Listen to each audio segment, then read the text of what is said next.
Hello বন্ধুরা, semester 4 English পরীক্ষা নিয়ে টেনশন করছো? একদম করো না। আজ আমি তোমাদের সিলেবাসের প্রতিটি চ্যাপ্টার ধরে ধরে সেই সব প্রশ্নগুলো বলে দেব যেগুলো তোমাদের পরীক্ষায় আসবেই। আজকের ভিডিওতে আমি একটা প্রশ্নও বাদ দেব না, যাতে তোমাদের প্রস্তুতি হয় 100%। চলো শুরু করি। ইউনিট 1, প্রোজ, গদ্য। Down the rabbit whole.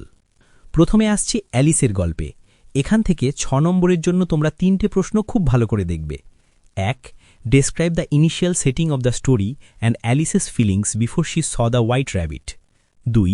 Sketch the character of Alice based on her actions and thoughts after falling into the rabbit hole. এবং describe the strange things Alice encountered while falling down the deep well. আর এই সব প্রশ্নের উত্তর নিয়ে চিন্তা করো না, উত্তরগুলো আমাদের হোয়াটসঅ্যাপ চ্যানেলে দেয়া আছে। হোয়াটসঅ্যাপ চ্যানেল লিংক এই ভিডিও ডেসক্রিপশন বক্সে পেয়ে যাবে। আর 2 নম্বরের ছোট প্রশ্নের জন্য রেডি করো। What was Alice doing when she saw the white rabbit? What was special about the white rabbit's appearance? Why did Alice jump down the rabbit whole?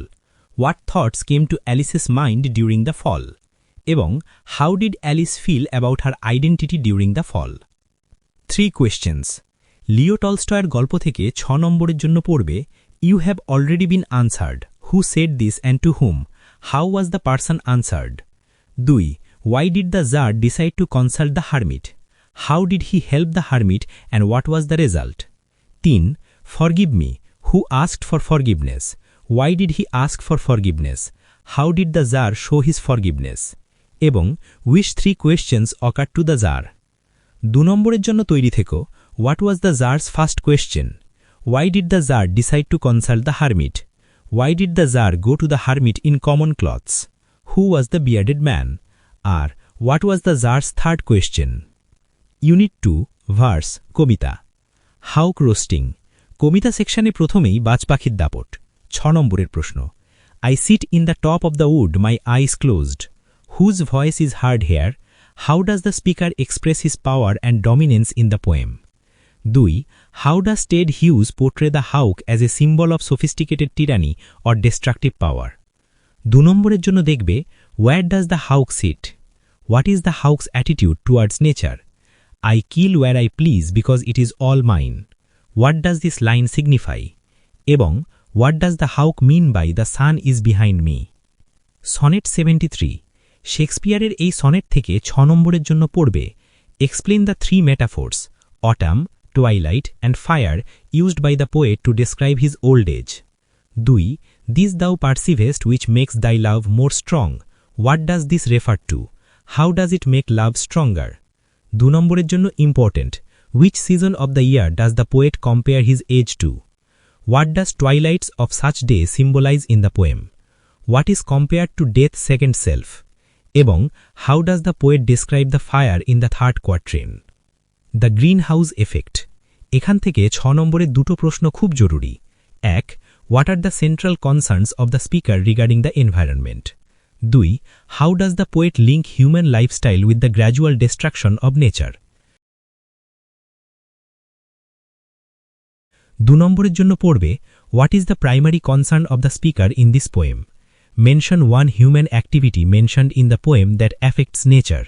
এবং What does the title The Greenhouse Effect suggest?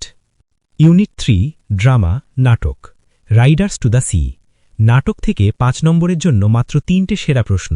1. Discuss the significance of the title riders to the sea. 2. No man at all can be living for ever and we must be satisfied. Who said this? Explain the underlying philosophy of the speaker. 3. Evaluate the character of Maurya as a tragic mother. Unit 5, writing skill, 10 number. সবশেষে writing skill. প্রবন্ধ বা এসে হিসেবে তোমরা তৈরি করবে, science a blessing or a curse, the Ganga pollution, the impact of social media on students, importance of afforestation, global warming, uses and abuses of mobile phones বা internet, environmental conservation, noise pollution, আর safe drive save life. ইমেলের জন্য তৈরি করবে, বন্ধুকে study group বা birthday পার্টিতে invite করা, হোটেল ম্যানেজারকে রুম বুকিংয়ের জন্য মেল, এবং হেড অব ইনস্টিটিউশনকে 3 দিনের ছুটির আবেদন। আর ব্লগ লিখতে হবে 75 শব্দের মধ্যে। Importance of physical exercise, how to improve English speaking skill, your favourite pass time. ব্যাস, এই সবকটা প্রশ্ন যদি তোমরা আজ থেকেই রেডি করা শুরু করো তাহলে সেমিস্টার 4-এ তোমাদের ভালো রেজাল্ট কেউ আটকাতে পারবে না। প্রতিটি প্রশ্নের উত্তর মন দিয়ে পড়বে। আর উত্তরগুলো পেতে গেলে আমাদের হোয়াটসঅ্যাপ চ্যানেলে যুক্ত হতে পারো। হোয়াটসঅ্যাপ চ্যানেল লিংক এই ভিডিওর ডেসক্রিপশন বক্সে দেওয়া আছে। ভিডিওটা ভালো লাগলে লাইক করো আর বন্ধুদের সাথে শেয়ার করে দাও যাতে সবাই পড়ার সুযোগ পায়। দেখা হচ্ছে পরের ভিডিওতে। টাটা।